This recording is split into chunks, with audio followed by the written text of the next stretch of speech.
इधर देखो जरा, क्या प्रश्न है, बिंदु 3,-4 की एक्स अक्ष से दूरी और वाई अक्ष से दूरी। अब अगर एग्जाम में एक्स अक्ष से पूछे तो वाई वाला मान लिखना है, वाई अक्ष से पूछे तो एक्स वाला मान लिखना है। अब ऐसा क्यों होता है वो भी देख लो, सुनो ध्यान से। ये मैंने लिया ग्राफ, ठीक है, ग्राफ में ये होता है एक्स और ये होता है वाई। अब 3,-4 कहाँ होगा, देखो 3 ये यहाँ पे एक्स का और -4 यहाँ पे होगा वाई का, वाई का माइनस नीचे होगा, मतलब वो बिंदु यहाँ होगा कि नहीं होगा। हमें क्या पूछा है, इस बिंदु की, ध्यान दो, इस बिंदु की एक्स अक्ष से दूरी, इस बिंदु की एक्स अक्ष से। अब एक्स अक्ष है कहां पे, ये रहा एक्स अक्ष, तो ये बिंदु इससे कितना दूर है, इतना ही तो दूर है जो मैंने लाइन खींची है। तो ये बिंदु इस लाइन से यहां से लेके यहां तक दूर है, इतना। अब एक बात बताओ, यहां से यहां तक की दूरी नहीं पता, लेकिन मैं इसको अगर ऐसे लेके जाऊं, ऐसे लेके जाऊं, तो यहां से यहां तक की दूरी दोनों बराबर है, यहां से यहां तक की दूरी, यहां से यहां तक की दूरी। अब ये कौन है, ये भाई साहब है वाई के -4 वाले, -4 है ये, तो ये दूरी -4 ही तो है, क्योंकि ये -1, -2, -3, -4, तो -4 किसका मान है, देखो वाई का। तो एक्स अक्ष से दूरी पूछे तो वाई का लिखना है, वाई अक्ष से दूरी पूछे तो एक्स का। अब इस बिंदु की वाई अक्ष से दूरी बोलो, देखो वाई अक्ष की दूरी ये रही, और ये कितना, यहां से यहां तक लेके जाओ, ये कौन बिंदु है, 3, तो इसकी वाई अक्ष से दूरी कितनी होगी, 3, उल्टा होता है। अब इसी की जगह प्रश्न आ जाए, एक्स अक्ष से दूरियों की जगह निर्देशांक, क्या आ जाए, एक्स अक्ष के निर्देशांक तो 3, वाई अक्ष के निर्देशांक तो -4, एक्स अक्ष कौन सा है। या फिर इस प्रश्न में पूछे इसका भुज, इसका भुज क्या होगा, या कोटि क्या होगी, भुज और कोटि। आप तो भुज नाम सुन के सुबह सुबह ठंडी का मौसम में भजिया याद आ रहा है आपको। तो भुज, भुज मतलब क्या होता है, देखो एक्स अक्ष, भुज मतलब, और कोटि मतलब वाई अक्ष। अब कई बार कंफ्यूजन होता है कि कोटि एक्स अक्ष है या भुज एक्स अक्ष है। जब मैं 10वीं में पढ़ता था ना, तो मेरे टाइम पे भी ये कंफ्यूजन होती थी कि भुज एक्स था या कोटि एक्स थी, भुज वाई था या कोटि वाई थी। तो इसको मैंने कैसे याद किया था, देखो मैंने सोचा कि भुज, भुज मतलब बी आ रहा है, भुज मतलब इंग्लिश में कोटि, कोटि मतलब इंग्लिश में क्या आ रहा है, बीके, मेरा ही नाम है।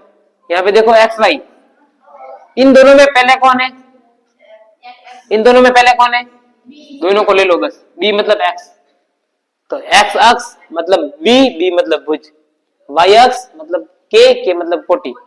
अब कंफ्यूजन नहीं होगा, वरना एक बार पढ़ते फिर कंफ्यूजन होती है कि भुज पहले आता है कोटि पहले आती। जैसे मैंने यहाँ पे लिखा 7,-6, इनमें भुज क्या है, पहला ऑप्शन देगा 7, दूसरा ऑप्शन देगा -6, तीसरा ऑप्शन देगा बोथ, और चौथा ऑप्शन देगा कोई नहीं। अब आधे होशियार बोल देते हैं कि बोथ, दोनों के दोनों है, आधे देते हैं कि भुज बोला है -6, कोटि बोला है 7, उल्टा ऐसे कर देते हैं। तो 3 प्रकार के प्रश्न हुए, एक तो निर्देशांक वाले सवाल, एक भुज कोटि वाले, एक दूरी वाला कि एक्स अक्ष से दूरी, वाई अक्ष से दूरी। 3 प्रश्न हुए कंप्लीट इस एक बिंदु से, कर दोगे। एक और प्रश्न कैसे आ सकते हैं कि a, b और -a, -b की दूरी, ये अबसद में आ सकता है, इनके मध्य की दूरी केवल अबसद में आएगा। या पूछ सकता है इस बिंदु की मूल बिंदु से दूरी, इस बिंदु की मूल बिंदु से दूरी। या आ सकता है 3,5,4 की मूल बिंदु से दूरी, 3,4 की मूल बिंदु से दूरी। ऑप्शन 1 में आ जाएगा 3, ऑप्शन बी में 4, ऑप्शन सी में 5, ऑप्शन डी में +-5। अब बता दो कौन सा ऑप्शन सही है। मूल बिंदु मतलब क्या होता है, 0,0, बस एक ये बिंदु, एक ये बिंदु, इन दोनों के बीच की दूरी निकाल दोगे। 3 - 0 3, 3 का वर्ग 9, 4 - 0 4, 4 का वर्ग 16, 9 16 25, 25 का रूट निकाल देना, +-5 आंसर। लेकिन कई सारे क्या करते थे, 5 केवल कर देते हैं, गलत हो जाता है। तो ऑप्शन पूरे देखो, ठीक है। तो 3 टाइप ये, चौथा टाइप ये, 5वां टाइप देखो। 5वां टाइप है आपके पास मूल बिंदु के निर्देशांक, सीधे पूछेगा मूल बिंदु के निर्देशांक। अभी 9वीं वालों का पूछा है, 9वीं के हाफ ईयरली में अभी पूछा है कि मूल बिंदु के निर्देशांक क्या है, 0,0। मूल बिंदु क्या होता है, 0, बस। अब सद में इससे बाहर कुछ नहीं आएगा, कर दोगे। अब 2 नंबर के सवाल है और 3 नंबर के सवाल है, ये वाले, ये क्या होगा, ये रिक्त स्थान और अबसद मैंने दोनों साथ में ले लिए। किसी को रिक्त स्थान बना के भी दे सकता है, ऐसे भी दे सकता है कि 3,4 की खाली जगह एक्स अक्ष से दूरी होगी, ऐसे। तो रिक्त वाले भी साथ में आ गए, अबसद वाले भी साथ में आ गए। इन दोनों प्रश्न के लिए मैंने कितने प्रश्न बताए, 3 और 2 5, कितने प्रश्न बताए, 5 प्रश्न, और उनमें से 2 प्रश्न एग्जाम में आ जाएंगे पक्के। बस संख्या चेंज होगी, यहाँ पे 3 4 की जगह 7 8, 1 -2 कुछ भी हो सकता है वो तो। अब 2 सवाल रहे, एक तो 2 अंक का, एक 3 अंक का। ये कहां से पूछेगा, देखो एक सवाल था तीनों बिंदु सरेख है या नहीं जांच करो, टिक कर दो, इस प्रश्न को इंपोर्टेंट करो। तीनों बिंदु क्या है, समरेख है। कैसे है, चलो ये इंपोर्टेंट मैं करवा भी देता हूं, एक देख लो, क्वेश्चन नंबर 1।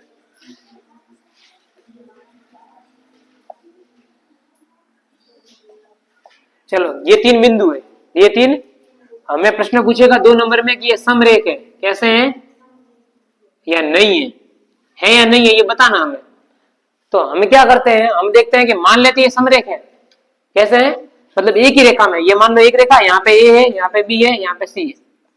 तो हम क्या करते हैं 10वीं क्लास वाले की ए बी के बीच की दूरी, ए बी के बीच की दूरी, फिर बीसी के बीच की दूरी, उन दोनों को जोड़ देते हैं। देखो ए बी के बीच की दूरी और बीसी के बीच की दूरी को जोड़ेंगे, वो किसके बराबर आएगा, एसी के बीच की दूरी के बराबर आएगा कि नहीं आएगा। तो यहाँ पे कर देंगे एसी के बीच की दूरी। बस अगर ये बराबर आता है तो हम बोलेंगे समरेख है, और नहीं आता है तो नहीं है। ये तो 10वीं का मेथड है, किसका मेथड है। और आपको इससे ज्यादा, ये मान लो ऑप्शन में आ गया है या नहीं में, तो कैसे करना, मान लो 11वीं 12वीं का मेथड क्या होता है, 11वीं 12वीं में ऐसा करते हैं कि जब कभी भी 3 बिंदु समरेख होते हैं ना, तो वहां से त्रिभुज नहीं बनेगा, क्योंकि त्रिभुज बनने के लिए तीनों बिंदु एक रेखा में नहीं होने चाहिए, एक बिंदु कहीं ना कहीं और होगा। मान लो ये बिंदु में इसको हटा के यहाँ रख दो, तो अब देखो त्रिभुज बन रहा है, लेकिन तीनों यहाँ पे, तो बिंदु के त्रिभुज कैसे बनेगा। तो हम यहाँ पे क्या करते हैं, तीनों का त्रिभुज का क्षेत्रफल निकालेंगे, उसको 0 के बराबर कर देंगे, क्योंकि त्रिभुज बनेगा ही नहीं, तो क्षेत्रफल 0, और क्षेत्रफल 0 कैसे करते हैं, डिटरमिनेंट निकालेंगे हम यहाँ पे 3 और 4, यहाँ लिखते हैं 3 और 4, 7 और -5, 7 और -5, यहाँ पे कितना है 3 और -4, 3 और 4, यहाँ पे 1 1 1, बस डिटरमिनेंट निकाल दो, सारणिक निकाल दो, आंसर ये होता है प्लस, ये माइनस, ये प्लस। कैसे करते हैं, इसको 3 लिया, यहाँ पे कर दिया ये बंद, 5 × 4, 4 × 1 +4, ये वाला -4, ये बंद 7 -3, फिर ये +1, ये बंद 7 × 4 = 28, माइनस प्लस 5 × 3 = 15, बस। अब इनको कर देते हैं, ये अगर 0 के बराबर आता है तो ठीक है, नहीं आता है तो नहीं है।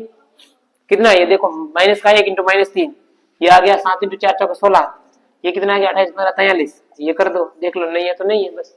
ओके, ये है 11वीं 12वीं का। 11वीं 12वीं में ऐसे करते हैं, 2 लाइनों में आंसर, लेकिन हमारे पास ये सिलेबस में नहीं है, ये सिलेबस में है।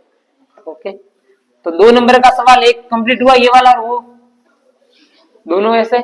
अगला सवाल देखो, एक्स और वाई में संबंध, एक्स और वाई में संबंध बताओ, इन दोनों के बीच क्या संबंध है, पिता पुत्र है, क्या है, माता पिता है, या पति पत्नी है, भाई बहन है, ये दोनों क्या है, ये बताओ। इन दोनों के बीच का संबंध बताना है। जब बिंदु 3,6 और -3,4, देखो इधर एक बिंदु है 3 x, y, ये बिंदु इससे और इससे दोनों से समान दूरी पर है, समझिए बात को, ये बिंदु इससे दोनों से समान दूरी पर है, ठीक है। तो हमें इसके बीच का संबंध निकालना, तो हम क्या करते हैं, देखो मान लो ये ए बिंदु है, ये बी बिंदु है, ये पी बिंदु है, मान लिया। हमने देखा कि ए से बी समान दूरी पर है पी, और बी से भी समान दूरी पर है, मतलब एपी के बीच की दूरी बराबर बीपी के बीच की दूरी, ठीक है। जैसे एक बिंदु देखो ना, यहाँ पे मान लो ये ए है, ये बी है, ये मान लो पी है। अब ध्यान से देखो, ये वाला पी बिंदु जितना ए से दूर है उतना बी से दूर है, समझ में आई बात। इसका मतलब ये वाली दूरी और ये वाली दूरी बराबर हुई कि नहीं हुई। तो हम क्या करते हैं, एपी के बीच की दूरी बराबर बीपी के बीच की दूरी, यहाँ से एक्स और वाई में संबंध मिलेगा। संबंध क्यों मिलेगा, क्योंकि एपी के बीच की दूरी निकालोगे, यहाँ से एक्स और वाई में समीकरण मिलेगा, यहाँ से भी एक्स और वाई में समीकरण मिलेगा, वहां से एक्स स्क्वायर कट जाएंगे, एक्स वाई बचेंगे, वहां पर कर देना संबंध, ठीक है। ये प्रश्न इंपॉर्टेंट है। एक सवाल, बिंदु के निर्देशांक ज्ञात करो जो बिंदुओं को मिलाने वाले रेखाखंड को 2:3 में विभाजित करता है। 7.3 का पहला सवाल है, शायद 2 का पहला सवाल है, 3 तो है ही नहीं, 7.2 का पहला सवाल है, ठीक है। फिर एक प्रश्न है आपके पास, व्यास वाला याद करो, ए बी वृत्त का व्यास है, वो उसका बता देना। ए बी क्या है, वृत्त के व्यास है। ए के निर्देशांक दे रखे हैं, केंद्र के निर्देशांक दे रखे हैं, बी का पूछा है, निकाल दोगे।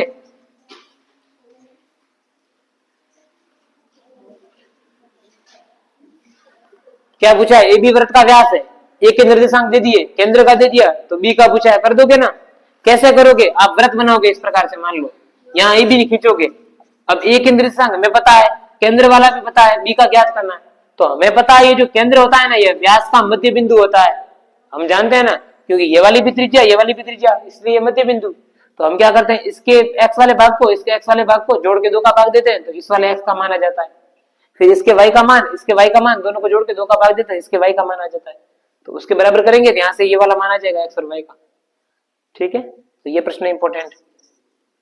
एक प्रश्न है, इसको सम त्रिभाजित करता है, सम 4 भागों में बांटता है, समान 4 भागों में, वो वाला सवाल कि एक बिंदु है, वो एक रेखा को 3 भागों में बांट रहा है, 4 भागों में बांट रहा है, तो सभी के निर्देशांक बताओ, ये इंपॉर्टेंट कर दोगे। एक प्रश्न था AP बराबर 3/7 AB, AP बराबर 3/7 AB, ये वाला सवाल देख लो किताब में कौन सा है, ये इंपॉर्टेंट है। ठीक है, कर दोगे।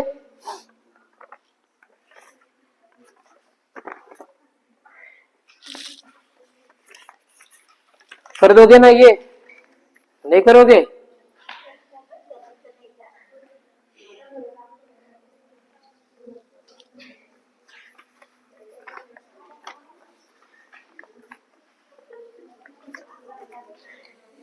देखो अगला सवाल, चैप्टर नंबर 8, चैप्टर नंबर त्रिकोणमिति, 8वां पार्ट, ये इंपॉर्टेंट है, ये देख लो।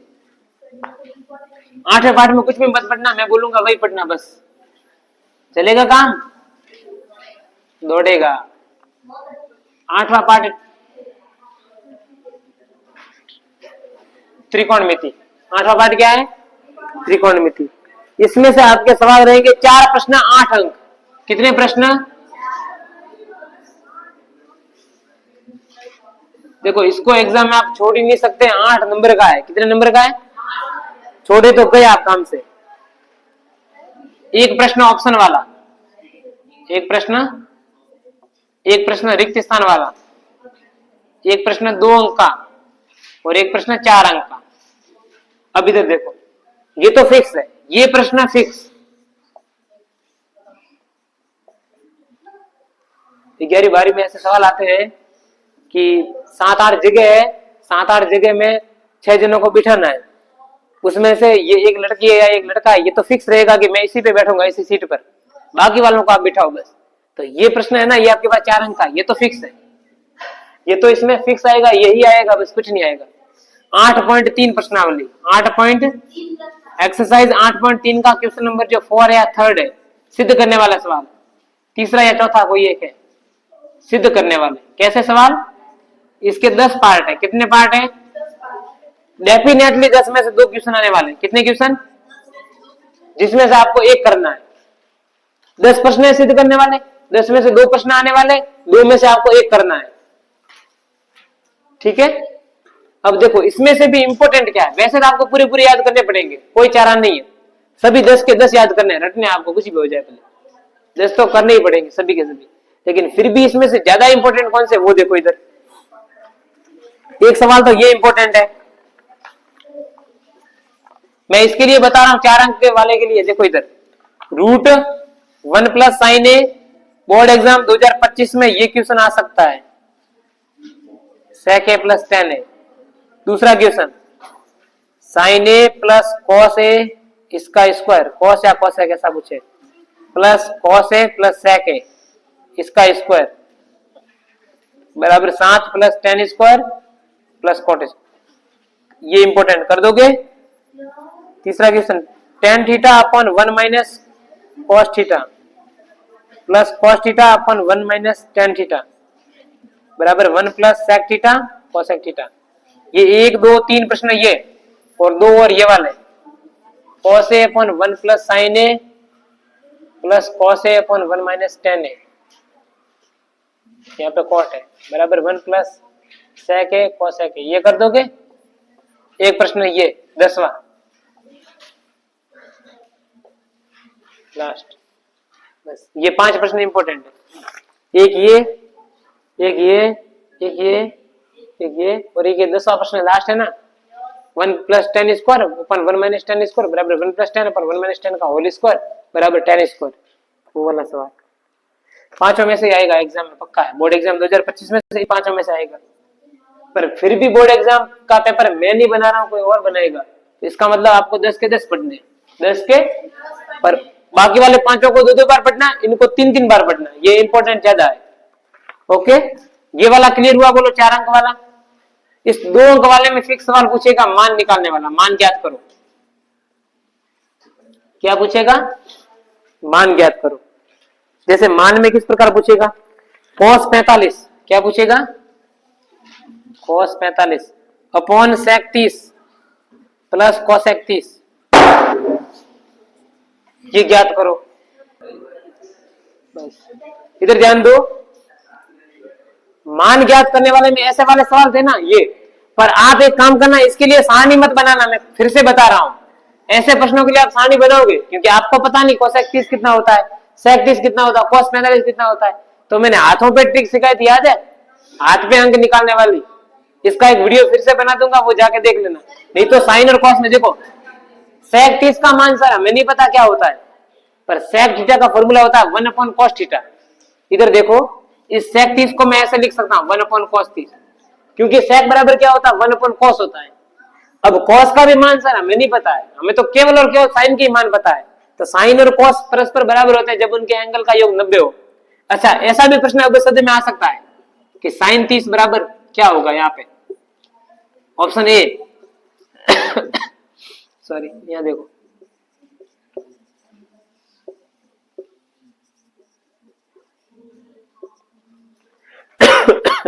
देखो क्या है, साइन 30 इसके बराबर में चारों में से कौन सा रहने वाला है? ऐसा प्रश्न भी आ सकता है।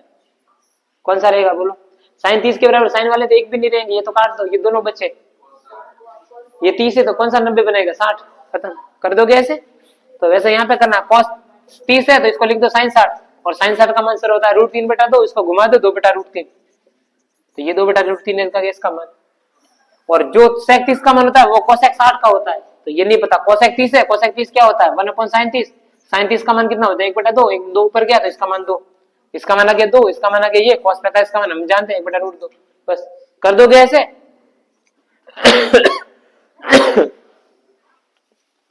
ऐसे प्रश्नों के लिए सारणी मत बनाना, सूत्र याद कर लेना। आप तो हमें पूछोगे अद्वैत सिंह में तो।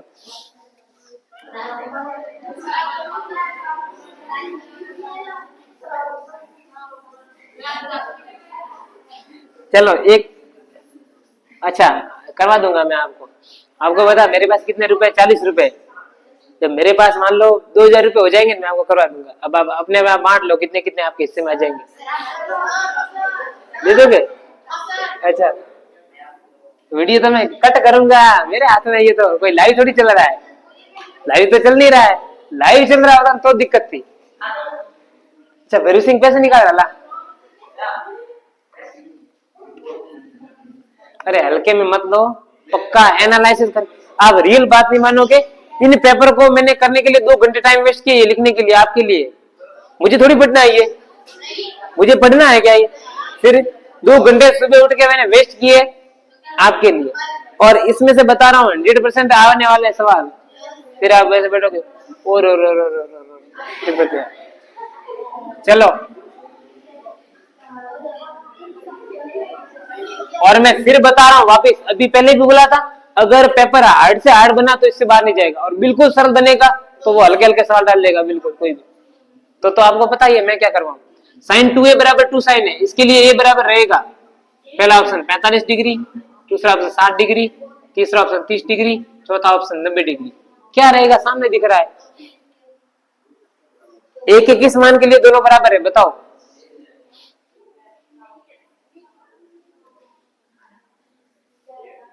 पांचवा ऑप्शन 0 डिग्री, बताओ 0।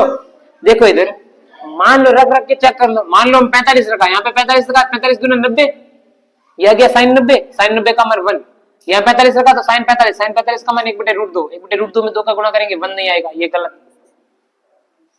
एक बार 0 रख के देख लेते हैं, ये 0 रखा तो 0 × 2 0, ये 0 रखा साइन 0, साइन 0 का मान 0, ये 0 का मान 0।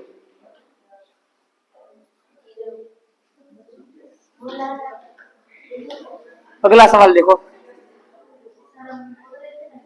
थीटा बराबर 45 है तो tan थीटा बराबर क्या होगा? यहां पूछा है। ऑप्शन 1 0, बोलो कौन सा होगा? ये तो हमेशा गलत कर देना, 2 पे तो आएगा ही नहीं, ये तीनों में से कोई भी आ सकता है, क्योंकि 10 में कोई मान 2 देता ही नहीं है, 10 में कोई भी 2 नहीं देता। इन तीनों में से क्या आएगा, 10 45 यहाँ रखें, 10 45 का मान हम जानते हैं 1 होता है, कितना होता है। तो ऐसे छोटे वाले सवाल आ सकते हैं जो बिल्कुल इजी हो। एक प्रश्न पूछेगा, इधर ध्यान दो, साइन थीटा बराबर कॉस थीटा बराबर है, तो थीटा बराबर कितना होगा, 30 45 60 90। अब ध्यान से देखो, साइन और कॉस बराबर है, ये कब बराबर होते हैं, थीटा का मान क्या रखो ताकि ये दोनों बराबर हो जाए। साइन और कॉस परस्पर कब बराबर होते हैं, किस मान पर, 1/√2 किस पे होता है वो, 1/√2 45। साइन 45 और कॉस 45 का मान बराबर होता है, मतलब थीटा का मान कितना आ गया, ठीक है। एक प्रश्न है, कॉस ए कोण ए के लिए प्रयुक्त होता है, यहाँ पे पूछा है किसके लिए प्रयुक्त होता है कॉस ए, मतलब कॉस ए का फुल फॉर्म पूछा है। फुल फॉर्म याद है, sine cosine tangent cotangent second cosecant.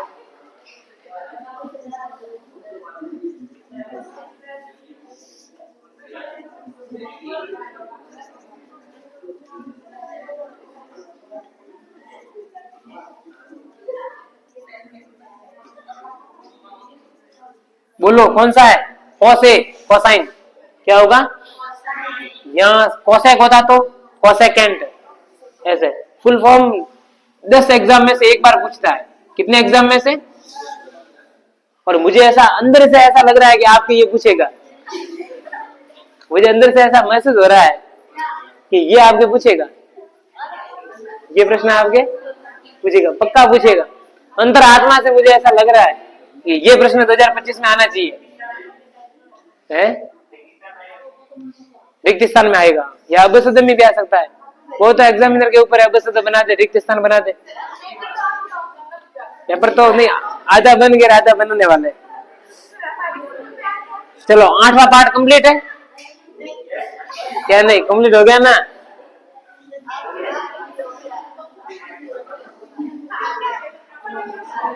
बस यही, शांत हो जाओ।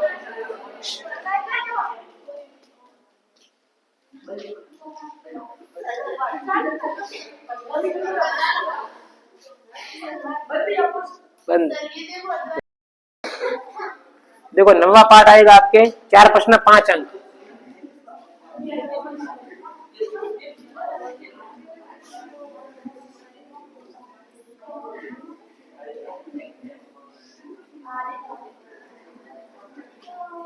बोर्ड एग्जाम 2025 में 9वें पार्ट से आपके पास 4 प्रश्न आने वाले हैं, कितने सवाल, 4, 5 अंक के। इस 4 प्रश्नों में से 3 प्रश्न तो ऑप्शन के, 3 प्रश्न और 1 सवाल 2 अंक का। अब ध्यान दो, इधर जो हमारे अंदर भ्रांति थी ना कि 9वें पार्ट से क्या क्या आएगा क्या नहीं आएगा, कुछ नहीं आएगा, बेसिक याद कर लेना बस। बेसिक मतलब अगर बेसिक याद करोगे 3 नंबर पक्के आपके। अब बेसिक क्या है, मान लो कोई मीनार है यहाँ पे, इस मीनार की ऊंचाई दे दी कुछ भी 5 मीटर या जितनी भी हो, फिर यहाँ पे सामने कुछ और खड़ा कर दिया, यहाँ पे कोई और मान लो इमारत है या कुछ और ले लो, टावर है, कुछ भी ले लो, यहाँ से इसके शिखर का कोण दे दिया इतना है या वो दे दिया, या फिर ये आधार पूछा है यहाँ से यहाँ तक का कोण दे दिया, आपको कुछ भी पूछे, या ऐसा बोले कि मीनार की ऊंचाई 5 मीटर है, भूमि के किसी एक बिंदु से इसका उन्नयन कोण 60 डिग्री है, तो भूमि से इस मीनार के 5 बिंदु का मान बताओ कितना होगा, है ना। ये मान लो कौन दे दिया 60, अब ये आपको पूछा है तो ये 1 नंबर में पूछेगा अब्द शब्द में। अब ऐसे सवाल अब्द शब्द में पूछेगा, सीधे सीधे किताब में नहीं अपने ये सवाल, पर हमने ऐसे सवाल पढ़े हैं ना बहुत सारे, उसके अंदर आते थे, तो ऐसे सवाल आने वाले हैं अब्द शब्द में ऑप्शन में। ठीक है, कैसे प्रश्न इधर देख लो एक बार, जैसे भूमि के एक बिंदु से 20 मीटर ऊंचाई पर एक इससे संचार मीनार है, वो वैसे वाले सवाल है। अब 2 नंबर में कैसे आने वाले, इधर देखो 3 ऑप्शन तो कैसे रहेंगे, इधर देख लो एक बार वापस फिर से। एक सवाल तो ऐसा, एक सवाल देगा कोई इमारत है, कोई इमारत है जिसकी ऊंचाई 8 मीटर या 80 मीटर या कुछ भी दे दे मान लो, और फिर दे दे यहाँ पे सूर्य वाला साथ में। देखो एक प्रश्न था सूर्य वाला कि सूर्य यहाँ पे कौन बना रहा है, सूर्य से याद करो, एक ही समय में, तो एक ही समय में बनने वाले कोण बराबर थे, मैंने करवाया था क्वेश्चन एक। ये 8 दे दिया जाए, यहाँ पे ये मान लो कोण कुछ भी दे दिया जाए, या फिर ये दे दिया जाए भूमि में यहाँ पे 8√3, तो बताओ ये कोण कितना होगा। ऐसे प्रश्न आ सकते हैं, सारे के सारे आएंगे 3 ऑप्शन वाले इस प्रकार से। यहाँ पे इसकी जगह एक और कोई इमारत हो, भूमि हो, वो कोण हमें नहीं पता, लेकिन ये मान लो 80 मीटर है, तो ये क्या होगा, तो कोण जहाँ पे इतना बन रहा है वही इतना यहाँ पे बनेगा। कर सकते हैं ऐसे सवाल, क्योंकि एक ही समय में सूर्य द्वारा बनाया गया कोण है ये वाले कोण, ये सॉरी ये वाले कोण। कर दोगे ऐसे, ये एक प्रश्न मैंने सिखाया था, एक ये वाला। तो ऐसे बन बन के सवाल आएंगे, सरल सा सवाल है, बस याद रखना कैसे करना होता है। कि अगर ये कई कई में ट्रिक लगती है कि कोण 60 है ना, तो यहाँ पे मान लो 8 है, तो यहाँ पे 8√3 होगा, 8 फिक्स है। यहाँ पे कोण मान लो 30 है, तो इसका ये क्या होगा, ये 8√3 यहाँ होगा। एक दो बार आप करोगे ना प्रश्न को, तब आपको पता चलेगा किसमें 8√3 कहाँ होता है। मतलब देखो इधर देखो, एक बार वापस देखो, मान लो मेरे पास ये 8 है, ये कितना है, मैंने मान लिया ये कोण 60 है। अब मैं जब tan का सूत्र लगाता हूँ ना, tan का, इसको मैं ले लेता हूँ h, तो tan क्या होता है, लंब बटे आधार, h/8, और tan 60 क्या होता है, √3, तो h का मान कितना आएगा, 8√3। अब ध्यान दो, आपको इस प्रश्न को करने की जरूरत नहीं, ऑप्शन में कैसे आएगा, ये 8 दे दिया, ये 60 दे दिया, ये पूछेगा, ये लैंग्वेज में पूछेगा, आपको चित्र नहीं देगा।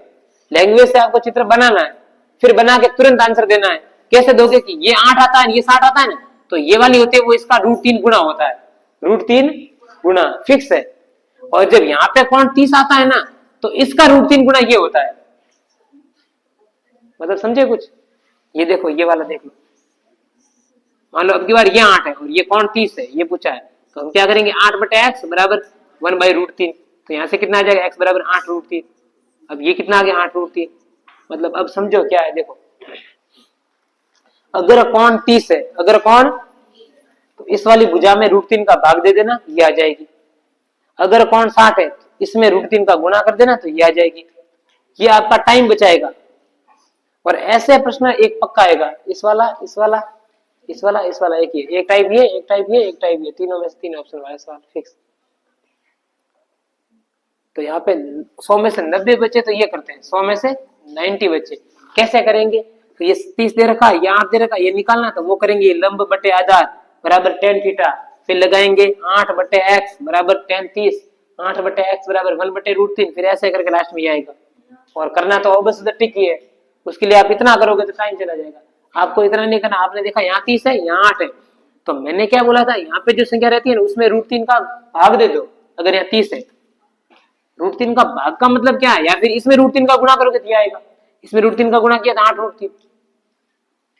अगर एग्जाम में ये नहीं दिया, यहाँ पे ऐसे दे दिया, तो 16√3, तो यहाँ क्या करना है, √3 का भाग दे दिया, तो ये 16 आ जाएगा, बस सीधे डायरेक्ट किए बिना। अगर कोण यहाँ 30 है और यहाँ पे कोण 60 है, यहाँ पे कोण कितना है 60, अब दे दिया ये 16, अब यहाँ पे कितना आएगा बोलो, यहाँ पे √3 का गुणा कर दो, 16√3, इस प्रकार से। ये देखो, मतलब जब एंगल 60, सुनो इधर एक बात ध्यान दो वापिस, एंगल 60 होता है ना, तो आधार में √3 का गुणा बराबर लंब होता है, √3 आधार बराबर लंब, √3 आधार बराबर लंब हो जाएगा। अब देखो आधार दिया है तो √3 का गुणा करके लंब निकाल दो, और लंब दिया है तो √3 का भाग देके आधार निकाल दो। बस ये सूत्र याद रख लेना, √3 का गुणा आधार में करोगे तो लंब आ जाएगा। और जब अगर 30 यहाँ पे 30 डिग्री कोण हो, तो √3 का गुणा किसमें करना है, लंब में, अब आधार हो जाएगा। √3 का गुणा किसमें कर दोगे, लंब में। ये देखो क्या गया, टाइम बचाएगा ये प्रश्न। और सबको टाइम बचाना है नहीं इस क्लास में, कि मात्र 10 बच्चे ने सीरियस हो जाए, वो अगर ठीक है मुझे 3 घंटे पेपर करना, तो वो ऐसे ठीक लगे, तो बाकी वाले ऐसे हो जाओ, लाल बट्टे कक्का लिखेंगे, फिर लिखेंगे ये क्या है, आधार है, ये क्या है, लंब है, आधार लंब, ये रहा साइन कॉस tan, फिर वो ऐसे करेंगे tan थीटा बराबर लंब बट्टे आधार, फिर लिखेंगे tan 60 बराबर लंब AB आधार BC, फिर वो धीरे धीरे करेंगे tan 60 बराबर √3 बराबर AB कितना है 16 बट्टे ये x, फिर आप करोगे बट्टे में 1 किया, फिर आप करते हैं आप क्रॉस मल्टीप्लाई, √3x 16x बराबर 16 बट्टा √3, इस प्रकार करोगे। तो ऐसे करने से टाइम वेस्ट है, ठीक है, सीधे सीधे कर देना। अब देखो इसके जो बड़े सवाल है 2 नंबर के और 3 नंबर के, वो कौन से आने वाले हैं? 9वें पार्ट में से एक ही आएगा 2 नंबर का। केवल कितने सवाल आने वाले? 2 नंबर का। देखो इधर ध्यान दो, 2 नंबर का कौन सा है? एक पेडेस्टल वाला, एक 7%, ये इंपॉर्टेंट है। एक टॉवर की ऊंचाई वाला कर दोगे, एक समुद्र तल वाला,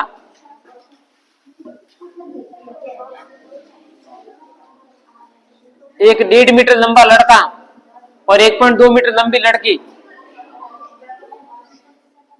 ठीक है, एक मीनार की ऊंचाई। ठीक है,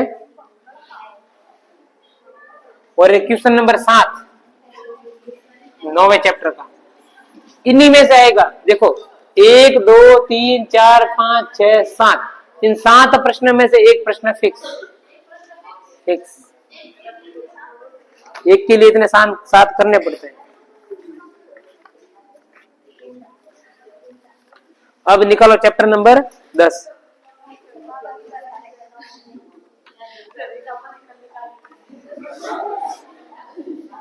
पार्ट नंबर देखो 10वां, व्रत। व्रत में क्या क्या आने वाला देख लो इधर। 3 प्रश्न 6 अंक, 3 प्रश्न 6 अंक।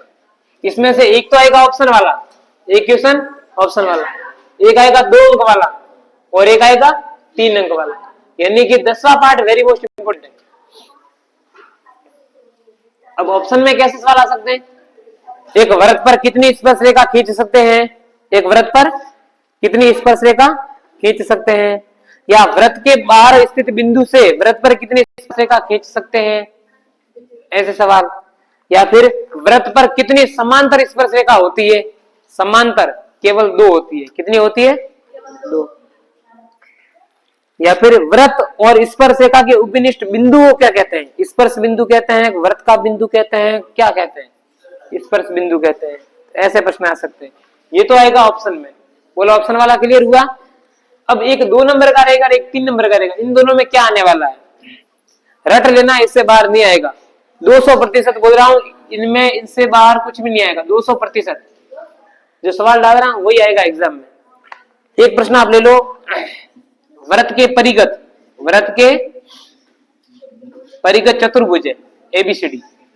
मुझे क्वेश्चन नंबर भी याद है, 10.2 का क्वेश्चन नंबर 8वां। 10.2 का क्वेश्चन नंबर 8वां। एक सवाल है,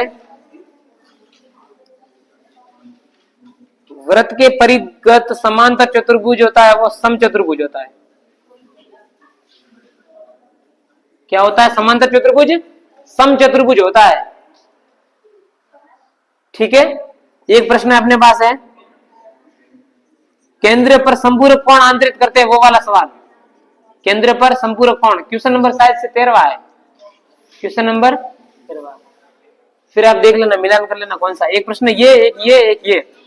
एक था जीवा की लंबाई वाला, क्वेश्चन नंबर 6, 7, 4, 5 ऐसा कुछ है।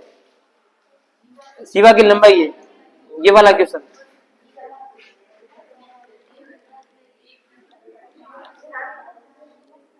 बस इससे बाहर कुछ नहीं आएगा।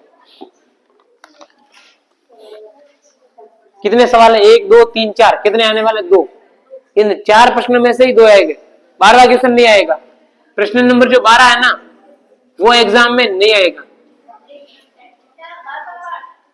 12वां पार्ट नहीं, 12वां क्वेश्चन। लेकिन देखो इस बार थोड़े चांस है। इस बार 50% इस 12वें क्वेश्चन के आने के चांस है।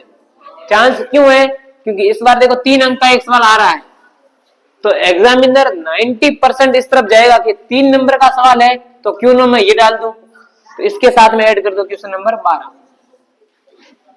क्वेश्चन नंबर 12 जैसा मैं सोच रहा हूं ना, वैसा एग्जामिनर भी सोचेगा। वो भी सोचेगा कि हाँ ऐसा मैं कर रहा हूं और मुझे करना है। तो चैप्टर नंबर 10 कंप्लीट है। बोलो अब चैप्टर नंबर देखो 11। Chapter number 11। 8 नंबर 10 पूरे हो गए यहां से।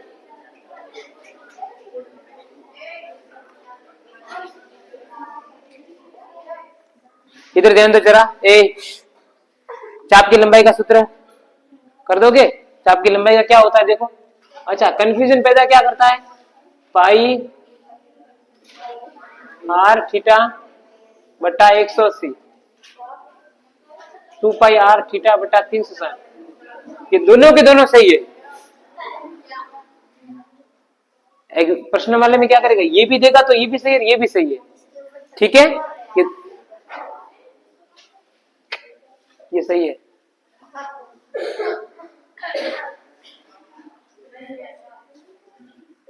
मैं चाप की लंबाई का बोल रहा हूं, त्रिज्य खंड का नहीं।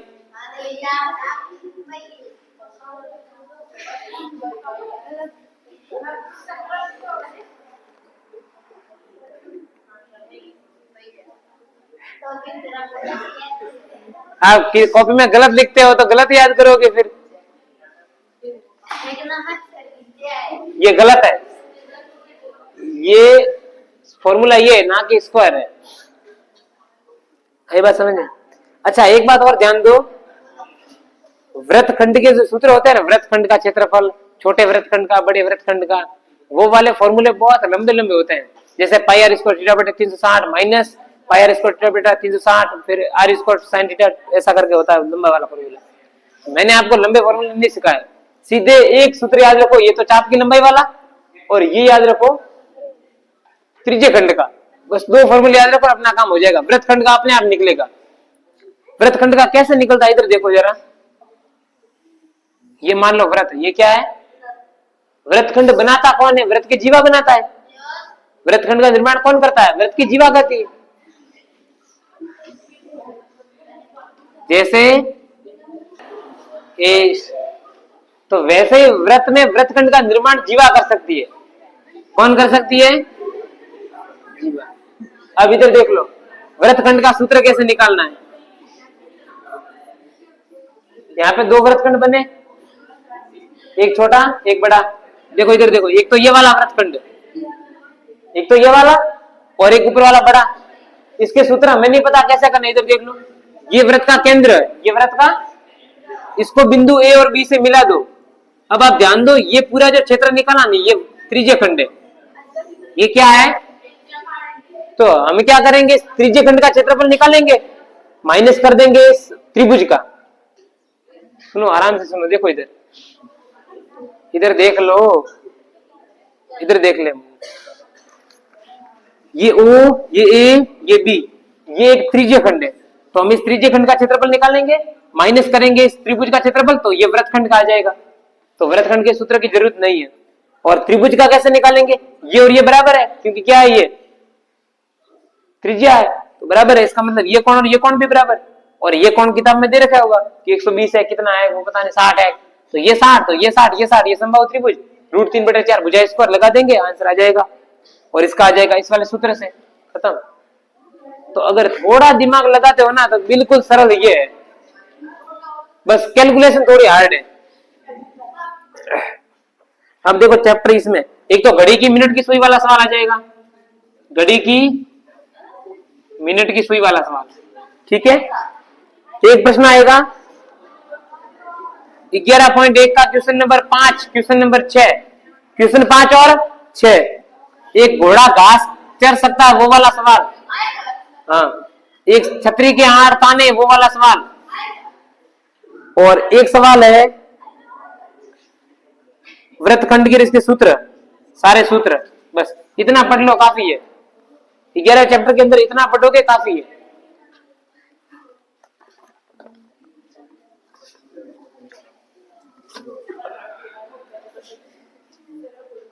अब चैप्टर नंबर देखो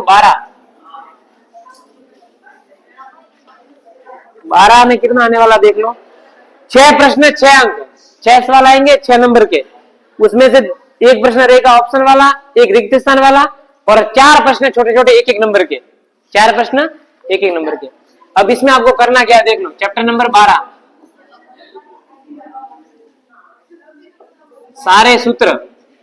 अरे किताब का एक भी प्रश्न नहीं आएगा, मैं तो अभी भी बोल रहा हूं, सारे सूत्र याद कर लेना।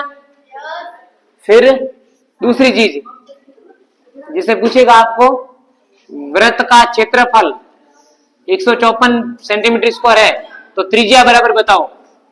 ऐसे सवाल, या आर बराबर इतनी है तो परिधि बराबर कितनी होगी,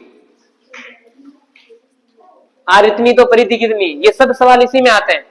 या ये वाला सवाल कि आर बराबर 4 सेंटीमीटर है तो बेलन का आयतन, बेलन का, अब ये प्रश्न अपने प्रश्नावली में नहीं है, क्या है प्रश्नावली में, आर इतना है तो बेलन का आयतन, यहाँ पे एच भी दे दे 7 सेंटीमीटर, बेलन का आयतन नहीं पता, या दे दे आर बराबर 3/4, 3/, तो अर्धगोले का आयतन, अर्धगोले का, ये सभी प्रश्न बने हुए हैं, ठीक है।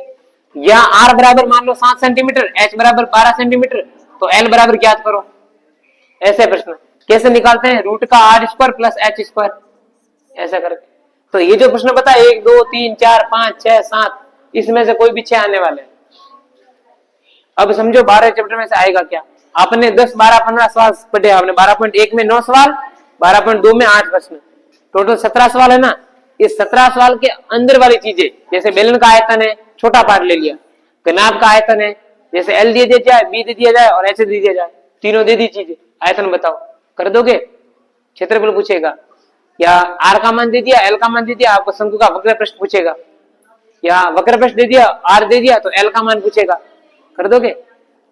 किताब का प्रश्न एक भी नहीं आया, अभी भी बोल रहा हूं, किताब का एक भी प्रश्न नहीं आएगा। किताब के प्रश्नावली वाले सवाल है ना, वो नहीं आने वाले, बन बन के ऐसे सवाल आएंगे कि वक्र पृष्ठ, शंकु का वक्र पृष्ठ, शंकु का वक्र पृष्ठ दे दिया मान लो 432 सेंटीमीटर स्क्वायर, और आर दे दिया आपके पास 7 सेंटीमीटर, तो एल बराबर बताओ, बस। अब ये प्रश्न 12 पॉइंट ना 1 में ना 2 में, लेकिन ऐसे सवाल हमने पढ़े, क्योंकि शंकु का वक्र पृष्ठ क्या होता है, पाई आर एल, पाई आर एल बराबर कर दोगे 432, आर का मान यहाँ रख दोगे 7, 7 से 7 कटेगा तो 22 इंटू एल बराबर 432, 22 से इसको काट दो, आंसर आ जाएगा ऐसे। तो ये प्रश्न सारे पढ़े हुए हैं, लेकिन किताब में नहीं है। बस एक किताब का एक प्रश्न आ सकता है 12.1 का क्वेश्चन नंबर पहला, इसके अलावा किताब के एक भी प्रश्न नहीं आएंगे, किताब का एक भी प्रश्न। तमिल में बोलते हैं इल्ले, तो यहाँ पे इल्ले है, बस एक भी क्वेश्चन नहीं आएगा। इल्ले मतलब नहीं।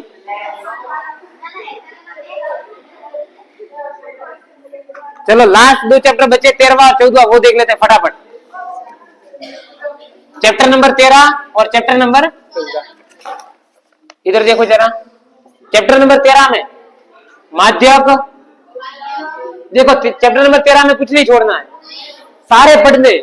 माध्यक, माध्यक, बहुलक, एल का मान, वर्ग चिन्ह, एच का मान क्या होता है, वर्ग चिन्ह की सूत्र क्या होता है, सब कुछ पढ़ना है, ठीक है।